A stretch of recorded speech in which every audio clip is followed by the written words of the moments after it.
Onion tomato పచ్చడి చాలా రుచికరంగా ఉంటుంది. ఇది టిఫిన్స్‌లోకి అదిరిపోద్దనమాట. ఎప్పుడు పల్లీ పచ్చడే కాకుండా ఈ విధంగా చేసుకోండి. టెక్స్చర్ చూసారా ఎంత బావుందో స్మూతీగా. చాలా చాలా టేస్ట్ అయితే ఉంటుంది. ఇక ప్రాసెస్‌లోకైతే వెళ్తే దీనికోసం కొద్దిగా ఆయిల్ అంటే 2 టేబుల్ స్పూన్‌లు ఆయిల్ అయితే సరిపోతుంది. ఒక 5, 6 పచ్చిమిర్చి, మనకు కావాల్సినంత కారం, దానికి సరిపడా తీసుకోవాలి. అలాగే 2 ఆనియన్స్ తీసుకున్నాను, 4 టమాటాలు,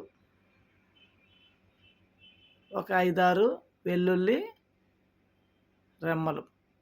ఇవన్నీ ఆయిల్‌లో బాగా ఫ్రై చేసుకొని, ఆనియన్స్ పెద్ద పెద్ద ముక్కలే కోసాను నేను.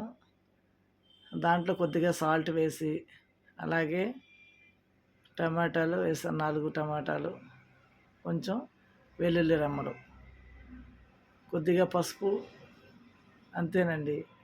ఇవన్నీ కూడా బాగా మగ్గిన తర్వాత మనం చట్నీ ప్రిపేర్ చేసుకుంటే నెక్స్ట్ లెవెల్ అనమాట.